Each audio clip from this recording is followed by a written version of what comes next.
beaming from Pacific Junction Hotel to Earth. Yo, welcome to My Summer Lair. I'm your host, Sammy Younan. I'm super excited today to speak to director Daniel J. Clark. And he made a flat earth documentary, Behind the Curve. This was at Hot Docs. And I was unable to, we tried to reach out, connect, and the schedule didn't align. But thankfully, Behind the Curve is going to be on Netflix starting February 15th. So it's just in time or just right after Valentine's Day if you want to Netflix and chill with flat earthers. It is a fascinating documentary. If you have a chance, do check it out. It's not an indictment of their beliefs, and it's not necessarily even a promotion of their beliefs. It's just an opportunity to kind of engage and to kind of get a glimpse of that world. That to me is what the best documentaries do. It's a safe way to kind of get into this world, to leave your world and to leave your beliefs aside for a moment and just kind of get into somebody else's world and see things from their perspective. I like science fiction. I like space and aliens, and I've visited some friends at NASA JPL, whatever. So I believe that we did land on the moon, and I believe that the Earth is round. But it's always just kind of fascinating that these kind of underground ideas eventually find some sort of mainstream hold, or they're not quite as dead as we think they are. Ideas have a habit of sticking around. Anyways, this is my interview with Daniel J. Clark, director of Behind the Curve. And as I said, it'll be on Netflix starting on February 15.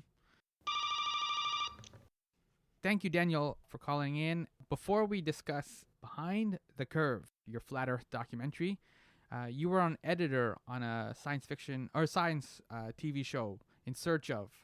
Can you describe what that show is and like what drew you to that show? Sure. We had finished Behind the Curve before I worked on In Search Of. Okay. They came out in a different order, but we'd finished the movie prior to working on that, because both Nick Anders, the editor of Behind the Curve, and I both worked on In Search Of. In Search Of is a remake of the Leonard Nimoy series of the same name. I think it was from the 90s on History Channel. And it was Leonard Nimoy would explore different topics, and a lot of it was pseudoscience, speculation, aliens, do they exist, Bigfoot, that kind of thing. And this show's In Search Of was kind of a reiteration of that. You had the new Spock as well. Yeah, that was the thing. Yeah, they got the new Spock, Zachary Quinto, to host it, but he was a little more hands-on than I guess Leonard Nimoy was in the original.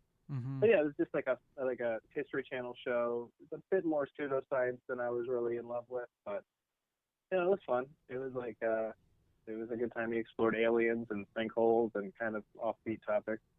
I learned a lot editing it. I don't know how much the audience learned watching it. Yeah, but I bring it up because you have a physics degree. Is that correct?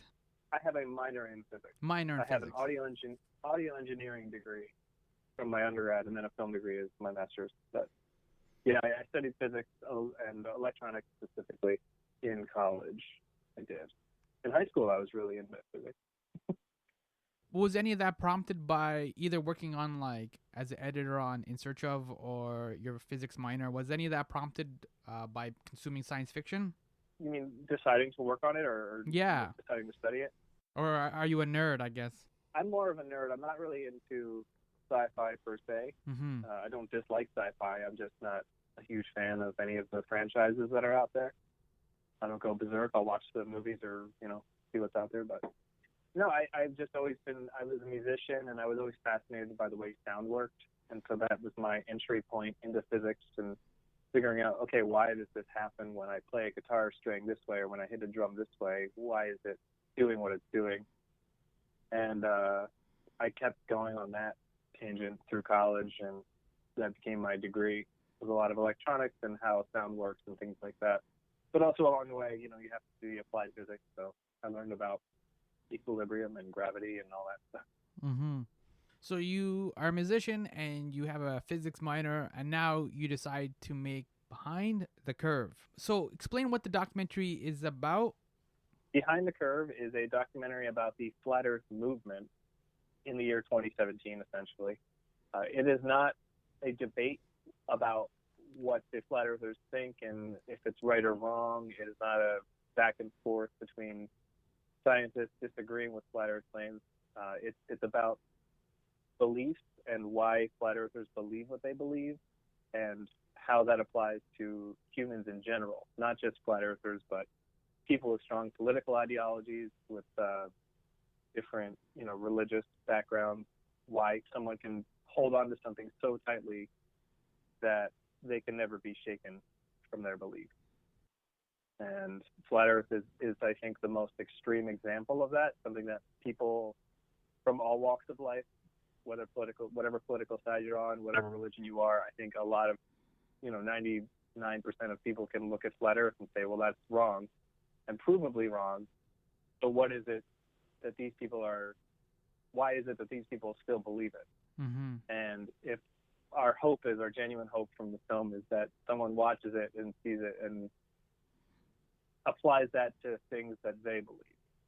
So, I'm a little superstitious, which I know is an irrational thing, but I'm going to knock on wood regardless because I'm not entirely sure that it doesn't work.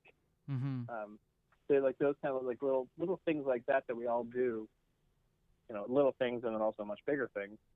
We all do things that other people think is completely wrong, but we don't think they're wrong, and we hold on to them for, whatever reason.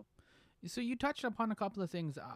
What was harder in terms of trust? Was it getting the Flat Earthers to talk to you on camera, as you said, knowing that you won't ridicule them, or getting people to see this doc?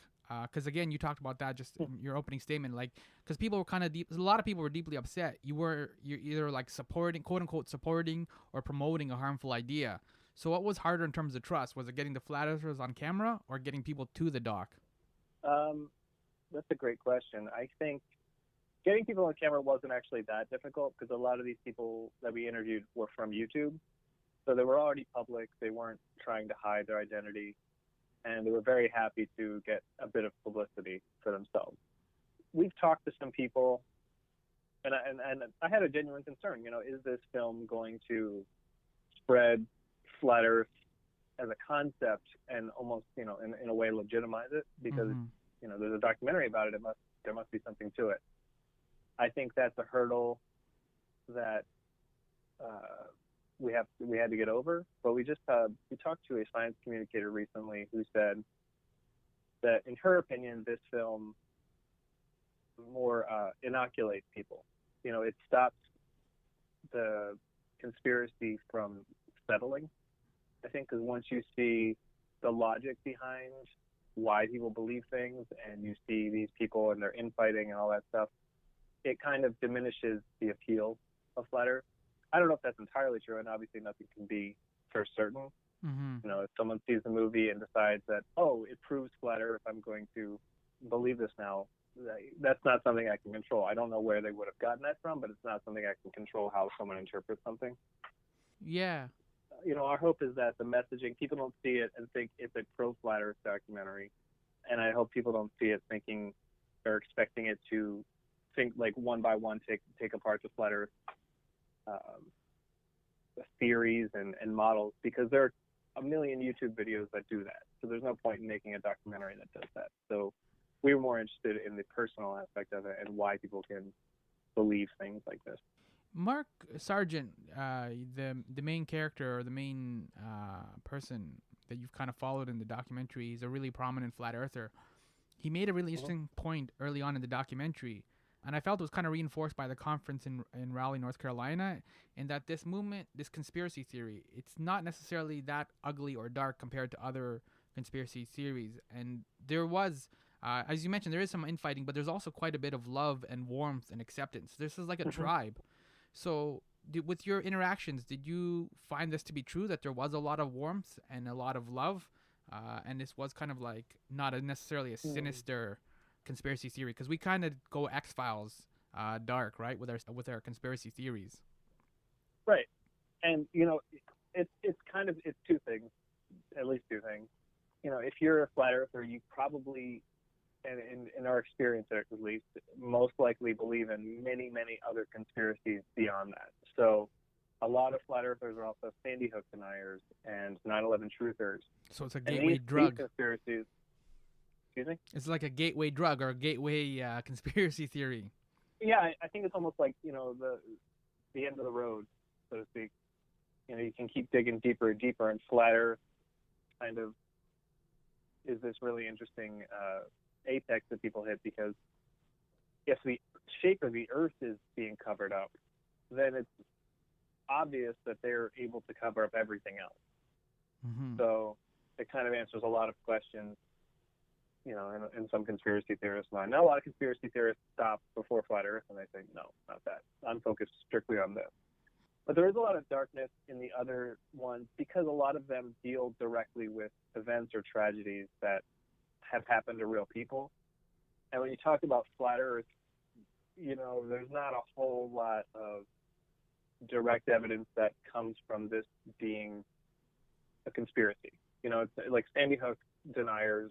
That's really painful for the parents of those children. Yeah. And it's very aggressive. And 9/11 truthers kind of the same thing. Like, you're denying these victims or the survivors their, right to claim that they were victims. And I think that's pretty horrible. But with flat earth, yeah, it is kind of a community. And I'd say it's more like a family, Mm-hmm. because they don't all believe exactly the same models or theories, or they follow the dogma of certain people. Like, some people will be very focused on Eric Dubay and Matt Powerland, and these are flat earthers. And then a lot of people will be focused on Mark, because he's like the happy version, and Eric Dubay is more of the darker version. But they're all a family, and so they're in that family. There's going to be a lot of love, but there's going to be some infighting. And all families don't work perfectly all the time. And I think the same is true with the flat earthers. And this is very broadly speaking. I want to, I don't want to say that, any flat earther can be defined by one characteristic, because they're just people, and none of us can really fit into a nice little box, as much as we'd like that. Yeah, I mean, that's why I was picking up on that thread, because like the media kind of references a lot of these kind of faceless groups like anti-vaxxers or Trump voters or Occupy.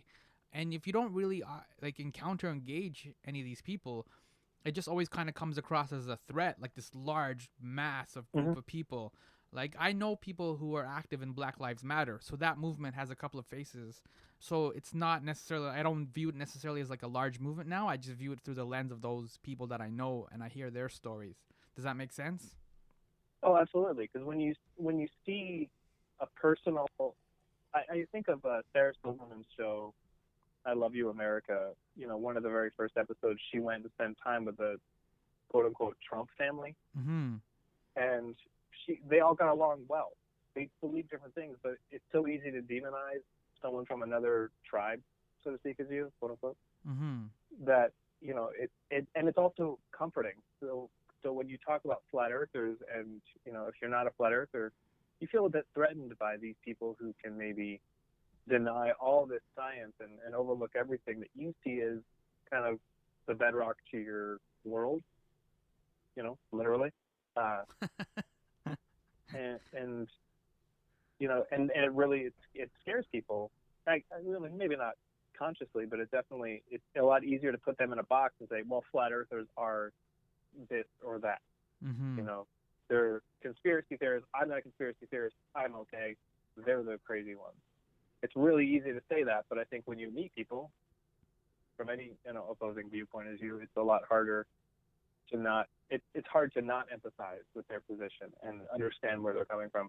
You can still not believe it, and you can still disagree, but I think it's so easy to just demonize another group. Yeah.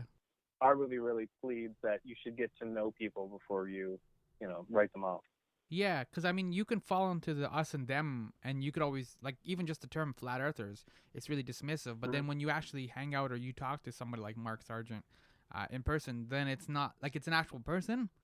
Yeah. And you even like humanize him a little bit at the beginning, where like his mom was making him dinner or lunch or whatever it was, and she was like, "This is his favorite food," and like he was all excited, and you know what I mean. So Yeah. it's like Absolutely. it's nice when your mom makes you your favorite food. It is. That's And universal. his mother could not be nicer. She's one of the sweetest women I've ever met. And Mark is also a sweetheart. Mm-hmm. He's a very nice and personable guy. And he and I talked a lot about movies and things way other than Flat Earth. Yeah. But when it came down to it, Flat Earth was his focus. And, that's what he believes deep down. So it was always interesting to have these conversations with the different people in the film. And then, we get back onto Flat Earth, and then it would kind of wash over me like, oh, this person sees this world completely differently than I do from a very fundamental perspective. So it's interesting to get along with someone so well for a while and then kind of have that wave wash over you. Mm-hmm. I want to kind of pick up on that because there's a phrase that Mark and Patricia and a few other flat earthers in your documentary they use. The phrase is "we're winning," and that was kind of like it's almost like they were keeping score a little bit. And is that a result of our culture declaring war on flat earthers and dismissing them as crazy, or do flat earthers kind of view their stance as a declaration of war on our culture and our ignorance, like you were just saying? Like, yeah, that's a tough question. I know what you're asking, and I really like the question, and I want to answer it properly. It's a big question, I know. Yeah, because I think it's a very fundamental thing in human nature to just, because it's so easy. Like there have been all these studies about tribalism and putting people into groups in the us versus them, how easy that is to put someone into that mentality. If you just describe used to say like odds and evens, like count people off, and then you say odds over here, evens over here, people are going to really immediately draw their sides and just like have a bond with their own team and have an antagonistic relationship with the other just because these random numbers have been given out. I don't know if that makes sense, but You're talking about sports almost. Like sports is the analogy, exactly. right? Like Sports. our team is better than your team, and then the mayors will make bets and stuff in the playoffs and things like that. Yeah. Sports is great. And like I live in a city, so I care about my team that I've never seen or talked to or know anything about. But they're my city's team, and that's where, that kind of thing. It's so easy to be drawn to that. So I think that's part of it. But I also think that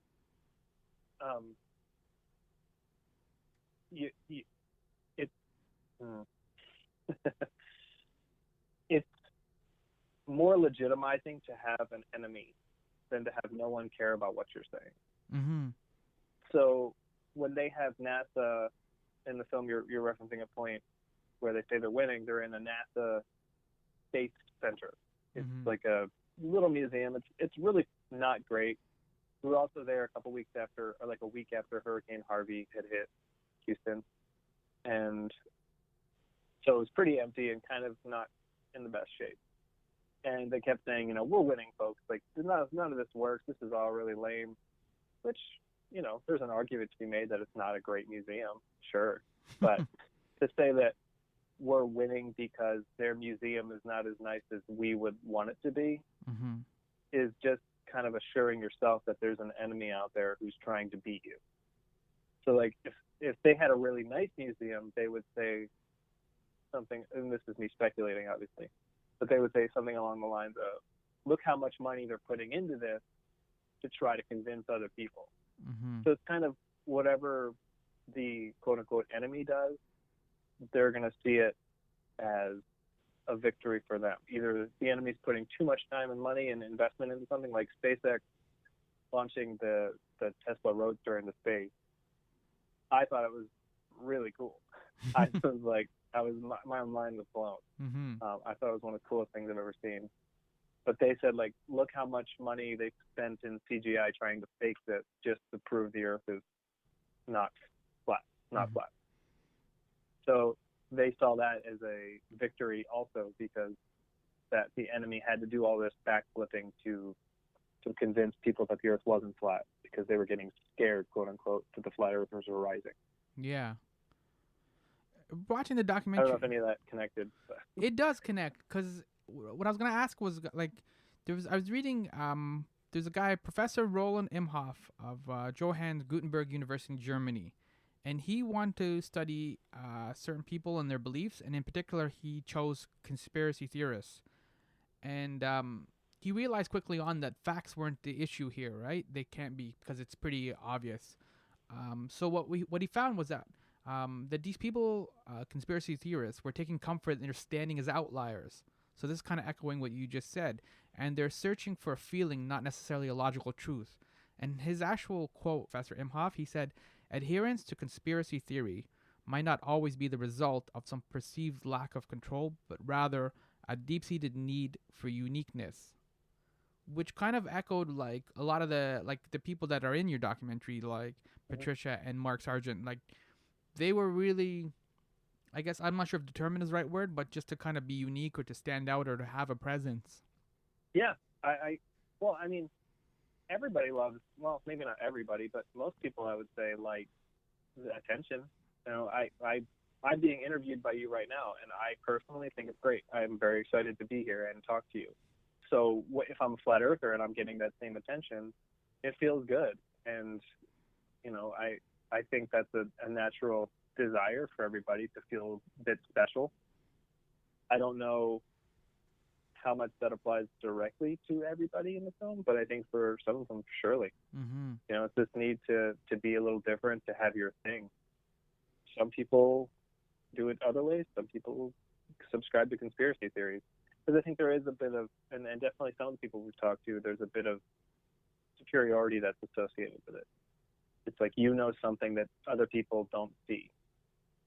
And that makes you a little smarter, and it gives you a bit of an edge on the rest of society who's maybe walking around blindly following the government and, you know, societal norms because they're quote unquote sheep, that kind of thing. You know, it feels a little bit better. And I think you see this in teenagers all the time, right? Mm-hmm. So you see them just like say, like, you know, I'm not going to trust the system. I'm going to be my own person. Mm-hmm. And I think it's similar in a way. And I'm not, you know, a psychologist. I haven't studied this besides my own interactions, but Yeah. I think it's interesting to see it from that perspective. Yeah. They're just making themselves a place in the world. Yeah, it's a lot like a stand-up comic, right? Like you kind of go out and you throw out a whole bunch of jokes, and then you kind of see what sticks and what's funny. And if there's a certain type of, even if the jokes are maybe a little bit crass or like at the expense of your wife or something, you kind of keep doubling down on them because it feeds the audience, and there's like they're reacting to it. Does that make sense? Oh yeah, I have a lot of stand-up friends, but you're just kind of trying to find your voice, Mm-hmm. and once you find it, you gotta kind of roll with it, I think. And kind of following up on that, on the whole thing of when we were talking about they're winning and like being unique and kind of standing out. Is this an American story? Your documentary, is it an American story in the sense that Americans also love either being an underdog or championing the underdog? And this idea that you're a flat earther is like you're basically going uphill against the whole like globe culture or whatever we are considered. You know what I mean? Like being the underdog is a powerful, intoxicating myth in American culture. Oh man, Americans love underdogs. Yeah, we're back to sports. Which is kind of crazy though. Well, it's also like, you know, wars, right? Well, maybe not now, but it is very ironic because we love underdogs, but we want to be the superpower number one of everything. So whatever. But I would say that flat earthers are not unique to America at all. Because there are plenty that are Canadian and a lot of Australians and people from all over the world. There was a conference in South Korea recently, and I've been told that Estonia has a bunch of flat earthers. So I don't know why. I can't confirm that, but that's. But I think there's something to that, and I don't know exactly what that would be. Yeah, I like that theory. I like that thought, though.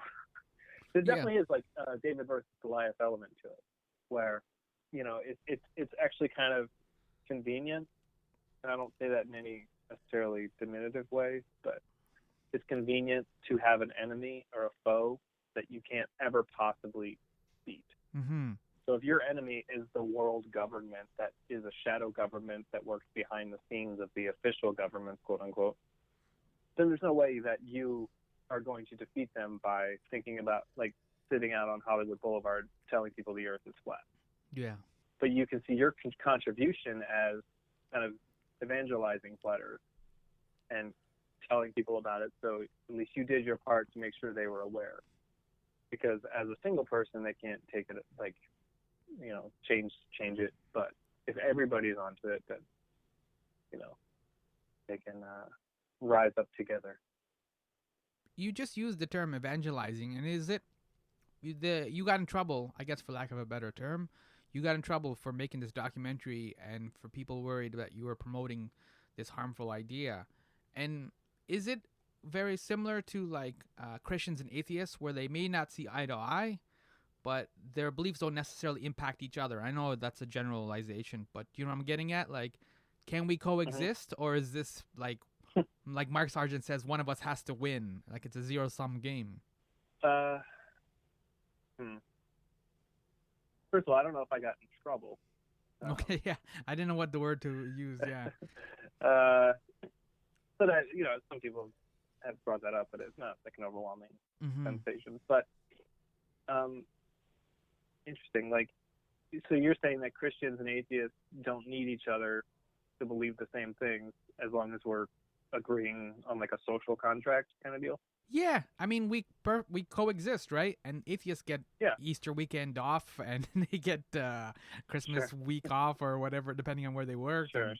And New Year's, yeah, and I mean like it's not like there's an open war necessarily where like there's not the same kind of tensions, I guess. And I know that's a generalization because I know there is like Bible Belt and things like that in the States, but as a generalization, like they seem to they found a way to kind of coexist without clashing. I think I just I had an interview recently with a Brazilian reporter, and she was saying that when they had a new election and the elected official, I think it was like the science secretary, something like that, came out and said, "I do believe the Earth is round," and there was a sigh of relief because they thought they might have elected a flat earther, or that a flat earther might have been appointed. And I think that's the difference and I think it could be true with like really strong religious beliefs and very like literal beliefs, that it's not a problem until that person is making decisions for other people, and those decisions can be harmful. So the problem with flat earthers is not necessarily people believing in the flat earth, it's them defunding NASA because, somehow a flat earther gets a position of authority in the government, and this is me, rabbit holing, downward spiral sort of thing.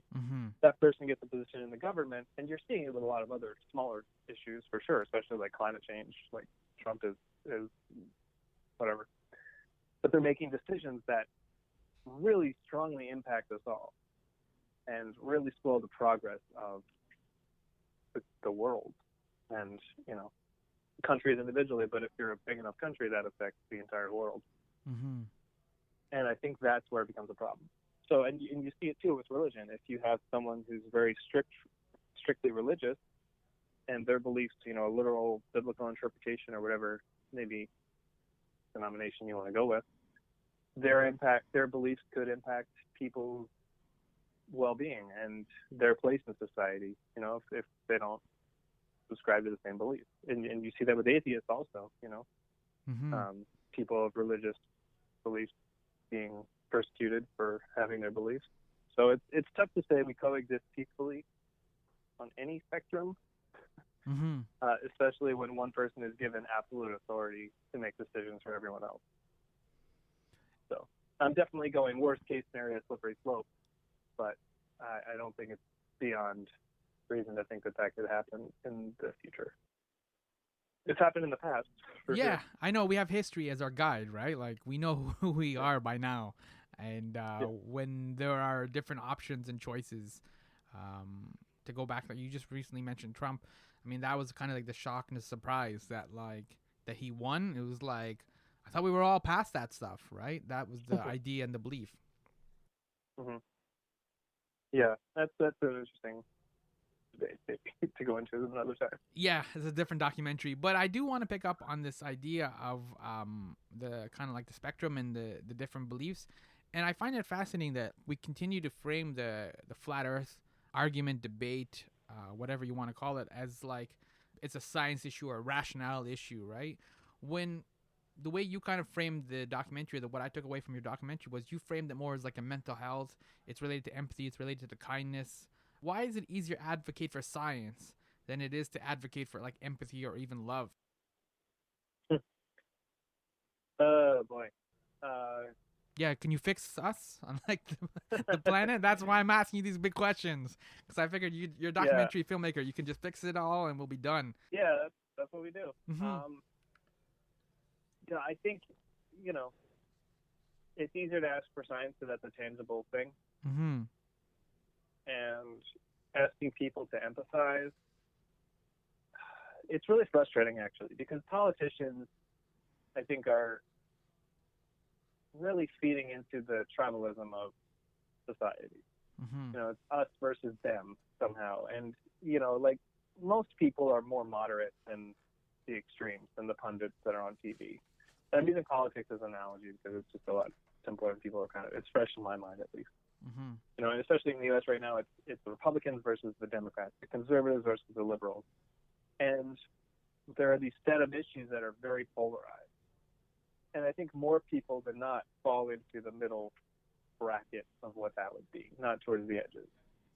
And I think we're rewarded, or we're at least shown on television, these extreme edges.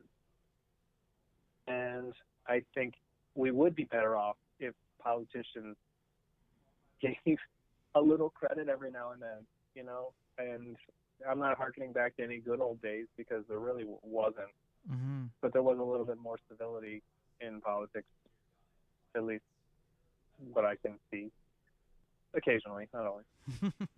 But, just like if someone has a good idea for a fix for healthcare, they should talk about it. And if someone has like an interesting fix for, immigration policy or voting rights, I don't see why we always have to say it's the other person's idea, so therefore it's a bad idea. And I think there's a lot of contributing factors to why that might be right now. And, there's also a big argument to say that that's always been the case. But, you don't win on moderation. You don't win an election being nice to the other candidate. Mm-hmm. Because, that's not what people vote for. And I think that has been exploited in people to say, like, you're either with me or against me. It's the tribe mentality again. Yeah, I mean, not to really weigh too much on that, but Mm-hmm. I think, to ask someone to reach out and see it from their perspective. You imagine a politician going on whatever news channel you want and say, well, imagine it from their perspective. They did this, and like they grew up in this household, because that's immediately, and you can even feel it, like that's immediately going to be met with like, that's no excuse. This is this. Like, they're doing it wrong. They're wrong, Mm-hmm. and you're bad for even thinking that they could be, justified in what they're thinking. Because empathy is not the same as justification for someone's actions. It's just kind of seeing where they come from. And I think we're probably combining those two a little too often. That's fair. I don't have any answer. That's speculation. But there's something to that. There's something to empathy is not rewarded in the way that it should be. Mm-hmm. It definitely was a theme. Like, you emphasize it in the documentary. That's why I'm not necessarily like coming to you like No, you're absolutely like right. not like a Dalai Lama or something, and or you know what I mean, with your Zen wisdom necessarily. But I thought it was an interesting choice that you went that route. Like you said, you had a couple of options whether to like make a documentary where you discount these people or their theories and their ideas, but you actually kind of doubled down on empathy, which I thought was an interesting artistic choice. Well, I mean, that's more just where I come from, is trying to understand someone rather than trying to label them or Mm-hmm. diagnose them. We'll end on this one because I was curious. Throughout the documentary, there's a couple of mentions of dinosaurs, and they're kind of like dinosaurs are fake. There's kind of like a little bit of pushback, but not much, regarding like Christian biblical values of how like old the earth is and those kind of things. Where does aliens fit into this? Is aliens just fake as well, like dinosaurs, or like how does it work? There are a couple of fascinating little theories that pop up every now and then. from just various people. Like nobody really, there's no agreed. Because aliens, on one hand, and this is just going off of all the flat Earth models that I've experienced in my time, because there are several. There are some that, there's a hollow Earth theory, which means the aliens actually come from within the Earth. There's, aliens are actually God or some iteration of that checking on us, if people believe in aliens at all. And then there's the other one where there's a map that we show in the movie briefly, but it's floating around the internet where it's our flat Earth in the middle, surrounded by an ice wall, but that ice wall on the other side of it is an entirely other set of continents, which some flat earthers claim is like a utopian world where all the elite and rich go, and the shadow government operates from out there, and they're so far advanced that they have this technology that, to us, that's what we interpret as spacecraft and alien, UFOs and different things like that. So it gets pretty interesting when you get the different theories. So aliens don't necessarily fit in any convenient way, but there are a lot of theories on how they might work into it. Okay. So the documentary will be on Netflix. The documentary is coming out to Netflix on Friday, February 15th. So that's 2 days from now. Is it on the other streaming services as well? It is. It's also available. If you buy it on iTunes, there are bonus scenes and a commentary from the producers and myself. So if you want a little more of this, plus like a glass of rum or whatever, that is on the commentary track of the iTunes. But it's also available on Amazon Video, so you can rent it there, and Google Play and YouTube. And I think that's it. So iTunes, Amazon, Google. Yeah. And Netflix. If people have questions like where the aliens fit in, where can people find you online to ask you and talk to you? My Twitter is DJCFilm, and I think that's also my Instagram. And then you can also visit the website of the film at behindthecurvefilm.com. All right. It's a fascinating documentary. The whole point of every documentary is you get a window into somebody's world, and this was kind of like a safe way to kind of like peer over the ledge, and because you don't want to pollute your search history or something like that, and Google's like, oh, you're one of those, right? So thank you for making Behind the Curve and allowing us to kind of like check out into that world and to see what the flat earthers are like. So thank you. My pleasure. It's been great talking. We're done. I think we covered everything. We covered aliens. We covered tribes. We covered Trump in America. Did we miss anything else? And I think you fixed everything with your spiritual Zen wisdom. So the world should be a much better place now, right? Oh, man, that was easy. Yeah. Should have done this sooner. Yeah, I don't know why you waited so long. Again, it's like sports, right? You wait for the last second, right? That's where the heroics are. Oh, right, yeah. And, underdog comeback. Yep. Yeah, and then you make the last minute shot, and everybody's like, "Good, yay!" But oh yeah, man, if there's something Americans like more than an underdog, it's a comeback. Oh yeah, that's true too. Yeah. So, but again, thank you for your time. I appreciate it. Thank you very much. Great questions. I really appreciate them. Oh, cool. Thank you. Discussion. Thank you, Daniel J. Clark, the director of Behind the Curve, for calling in and just hanging out at My Summer Lair. I'm your host, Sammy Younan. You can follow me on Twitter and Facebook and Instagram at My Pal Sammy. Thank you for listening.